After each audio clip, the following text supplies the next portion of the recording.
কোরআনকে সামনে রেখে রাসূল পাকের শানে বেয়াদবি করা হচ্ছে, কথা বলে ঠিক কিনা? এরকম একটা সময় আমরা এসে পৌঁছে গেছি, সামনে কোরআন, অথচ কোরআন বলতেছে লা তাকুলু রায়ানা, রাসূলের শানে তোমরা যে কোনো শব্দ ব্যবহার করিও না, এখানে রায়ানা মানে রাখাল বলিও না। আর সেই কোরআনকে সামনে রেখে সেই তাফসীর করতেছে রাসূল পাক রাখাল। বড় করে বলুন না নাউযুবিল্লাহ। তাহলে ওই যে নবী বলেছেন লা ইয়াবকা মিনাল কোরআনি ইল্লা ইসমুহু, কোরআনের নাম থাকবে, রসম থাকবে, রসমুহু, কোরআনের রসম থাকবে, সিস্টেম অনুযায়ী কোরআনটা সামনে রাখবে, কিন্তু কোরআনকে মানবে না, কোরআনের কথা গোপন করবে, নাম দেবে তাফসীর, কাজ করবে তাবদীল, কোরআনের তাফসীর ব্যাখ্যা করার নাম দিয়ে কোরআনের অর্থকে পরিবর্তন করে দেবে, কথা বলে ঠিক কিনা? আজকে সেই একটা পরিস্থিতি সৃষ্টি হয়েছে। সেই সময় আমরা কোথায় যাব, কোন দল করলে আমরা বিজয় পাব, সেই দৃষ্টি ভঙ্গিকে সামনে রেখে আমি কোরআনে কারিমার যে আয়াত পড়েছি, এটা অনেক কথা আছে, সংক্ষেপে শুধু এতটুকু বলে আল্লাহ বললেন ফাইনাল হিজবাল্লাহি হুমুল গালিবুন। আল্লাহ বললেন যদি তোমরা বিজয় হতে চাও তাহলে জেনে রাখো একটা দলের মধ্যে বিজয় আছে, দুনিয়া তো বিজয়, কবরও বিজয়, হাসরে বিজয়, একটা দলের মধ্যে পাওয়া যাবে, সেটার নাম হচ্ছে হিজবুল্লাহ, এটা হচ্ছে আল্লাহর দল। বড় করে বলুন না সুবহানাল্লাহ। এখন আল্লাহর দল যখন আমরা বলবো তখন প্রশ্ন আসবে, হুজুর আল্লাহর দল কোনটি, আমরা আল্লাহর দল কোথায় পাবো? তা আল্লাহর হুকুম আহকাম, আল্লাহর দল কোনটা, আল্লাহর কালাম কোনটা, আল্লাহর ঘর কোনটা, কোন দিকে ফিরে আমাদের নামাজ পড়তে হবে, কাবা কোনটা, এটা আমার নবী চিনাই দিয়েছেন। দল কোনটা আল্লাহর দল, এটা আমাদের নবী চিনাই দিয়েছেন। কোন কালাম আল্লাহর কালাম, এটা আমাদের নবী চিনাই দিয়েছেন। এক কথায় আমাদের চিনে নিতে হবে রাসূল পাক যেই দলকে আল্লাহর দল বলেছেন সেটাই হবে আল্লাহর দল। বড় করে বলুন না সুবহানাল্লাহ।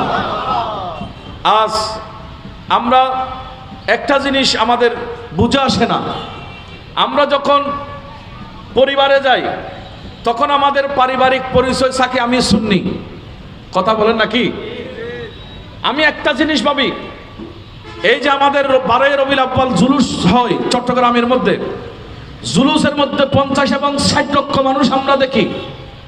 আমাদের যখন হুজুর গৌসুল আজম মেজভান্ডারির উরুসে পাক আসে 10 মাঘ, আমরা লক্ষ লক্ষ মানুষকে মাঠে ময়দানে দেখি। কিরে বাবা কেন আসছেন? বলে আমি সুন্নি, আমি ওলি আল্লাহর জিয়ারতকে মানি, জিয়ারত করতে এসেছি। 12 রবিউল আউয়াল কেন এসেছেন? বলে আমি সুন্নি, রাসূলের মিলাদকে মানি, আমি জুলুস করতে এসেছি। আমি বুঝি না, যদি আমার সুন্নি পরিচয় পরিবারের মধ্যে থাকে, সুন্নি পরিচয় মিলাদুন নবীর মধ্যে থাকে, সুন্নি পরিচয় যদি আমার আপনার সমাজের মধ্যে থাকে, সামাজিক কোনো কাজ করতে গেলে আমি সুন্নি, পারিবারিক কোনো কাজ করতে গেলে আমি সুন্নি, জিয়ারত করতে গেলে আমি সুন্নি, মিলাদুন নবী করতে গেলে আমি সুন্নি, ফাতিহা করতে গেলে আমি সুন্নি, রাস্তা দিয়ে চলতে গেলে আমি পরিচয় দিই সুন্নি। কিন্তু যখন রাষ্ট্রীয়ভাবে সুন্নিয়ত কায়েমের কথা আসে তখন আমি অমুক, আমি সমুক, আমি অমুক দল, আমি সমুক দল, আমরা এক একজন এক এক দিকে ভাগ হয়ে যাই, যার কারণে আজকে সুন্নিয়তের এই দশা। কথা বলেন না ঠিক কিনা? বড় দুঃখ লাগে, সুন্নিয়তকে ফাতিহার মধ্যে, সুন্নিয়তকে উরুসের মধ্যে, সুন্নিয়তকে মিলাদুন নবীর মধ্যে সীমাবদ্ধ নয়, এটা অবশ্যই করতে হবে। খেয়াল রাখবেন, প্রত্যেক মানুষকে তার ইমাম সহ কিয়ামতের ময়দানে ডাক দেবেন। তো আমাকে যদি ডাকে, তুমি তো তোমার পরিবার সুন্নি ছিল, তোমার সমাজ সুন্নি ছিল, তো তুমি রাষ্ট্রীয়ভাবে, তুমি রাজনৈতিকভাবে তোমার কি সুন্নি কোনো পরিচয় দেওয়ার মতো প্ল্যাটফর্ম, তোমার কি কোনো জায়গা ছিল না? তো তখন আমার জবাব আসবে না। আজকে একটা জিনিস বলি ভাই আমার, আমাদের মাথায় রাখতে হবে, সুন্নি আমরা কোনো অভাব নাই বাংলাদেশে, কিন্তু সুন্নিদের রাজনৈতিক ঐক্য না থাকার কারণে বাংলাদেশে ছোট বড় প্রায় 50টার মতো কাছাকাছি মাজারের উপর হামলা হয়েছে, এখনো অনেক সুন্নিরাও জানে না। কথা বলেন ঠিক কিনা? মাত্র কয়েকটা শুরু হয়েছে, এটা কিন্তু এতটুকু সমাপ্তি হবে না, এটা মাত্র সূচনা। প্রিয় হাজিরিন, আমি বলতে চেয়েছিলাম আজকে সুন্নিয়তের প্ল্যাটফর্ম আমাদের কোনো অভাব নাই। আমরা যদি সুন্নিরা ঐক্যবদ্ধ হতে পারি, এই বাংলার জমিনে এখনো পর্যন্ত নবী প্রেমিকেরা ঐক্যবদ্ধ হলে নবীর দুশ্মন পালানোর জায়গা খুঁজে পাবে না। কথা বলেন ঠিক কিনা? বিভিন্ন জায়গায় আপনি দেখতেছেন নাম দিয়েছে তাফসীর, কিন্তু সেখানে কি বলা হচ্ছে? রসুল করিম রউফুর রহিম সাল্লাল্লাহু তাআলা আলাইহি ওয়া সাল্লামের শানে একের পর এক ধারাবাহিক ডেলিভারি দিচ্ছে, শুধু বেয়াদবিকে বেয়াদবি। এই যে আপনার এই দেশে আজ যারা আবুল আলা মওদুদির আকীদাকে লালন করে ধারণ করে, আমরা তো জানি না এই ফুমরার জমিন এটা ঐতিহ্যবাহী জমিন। আপনারা বলেন, যদি কেউ বলে থাকে আমার নবীর মতো এলম শয়তানের আছে, নবীর মতো এলম গরু গাদার আছে, নবীর মতো এলম পাগলের আছে, নবীর মতো এলম ছোট ছেলেদের আছে, নবীর মতো এলম বাহায়ামিন চতুষ্পজন্তু গরু ছাগলের শিয়াল কুকুরের আছে, আপনারা কি সেই কথা মেনে নেবেন? সেরকম যদি কোনো ইমাম বলে, সেই ইমামের পিছনে কি আপনারা নামাজ পড়বেন?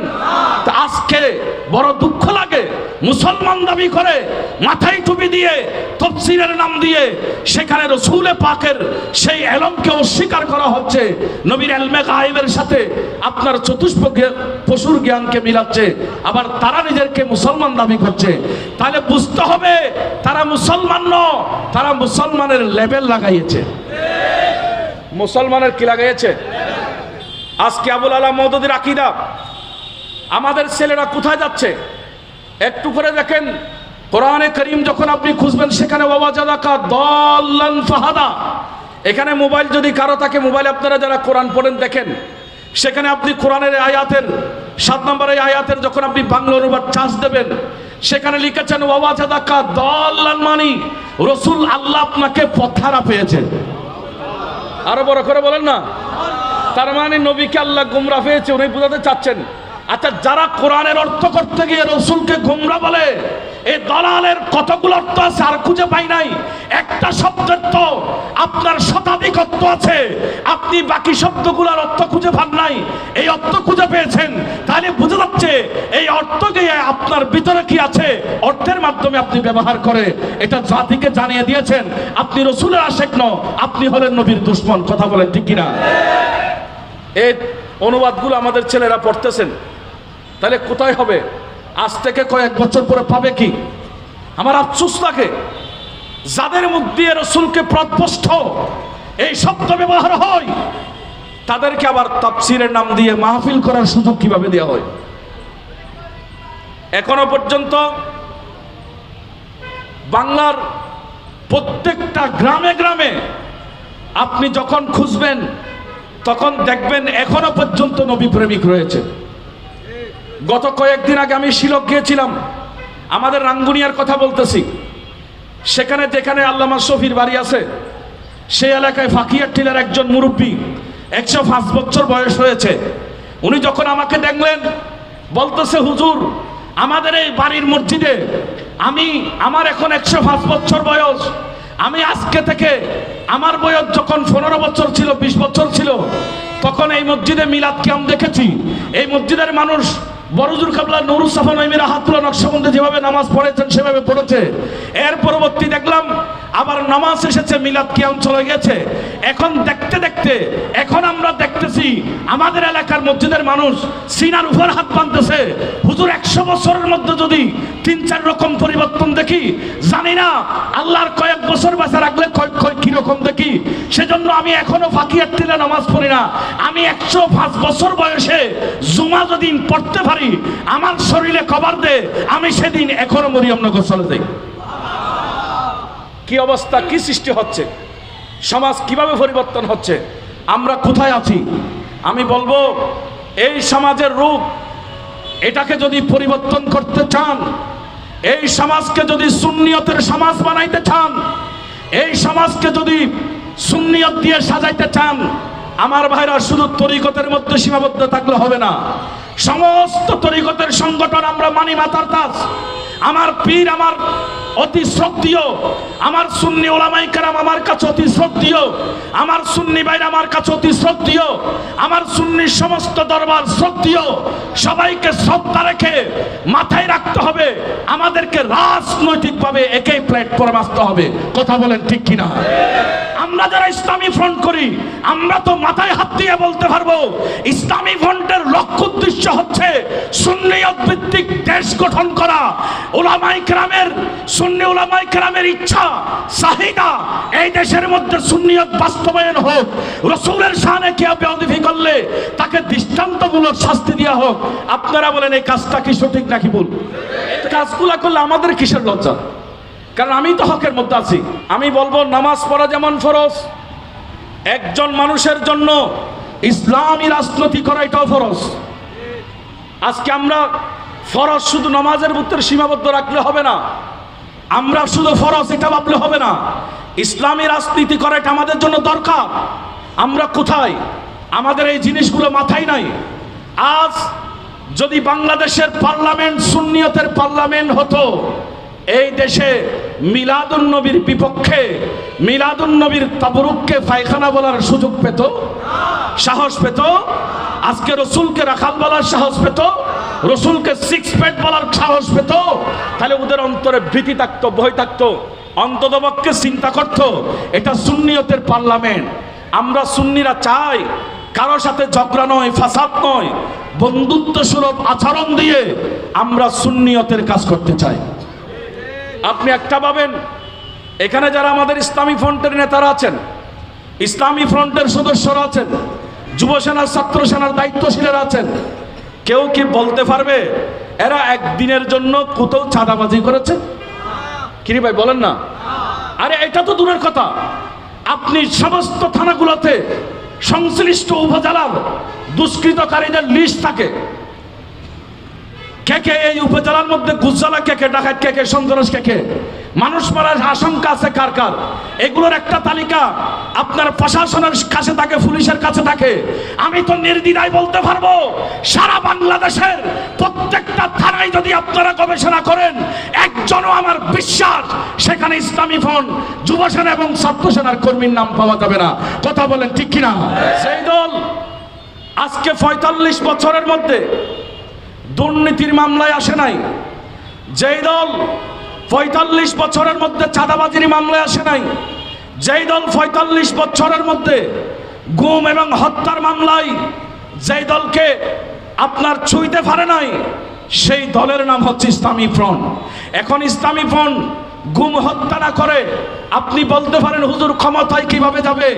ক্ষমতা আমাদের মকসুদ নয়, আমাদের মূল মকসুদ সংসদ নয়, আমাদের মকসুদ হলো আল্লাহর দ্বীন, রসূল পাকের আদর্শ সুন্নাহ অনুযায়ী সঠিক কোরআন হাদিসের আইন এদেশে বাস্তবায়ন করতে হবে।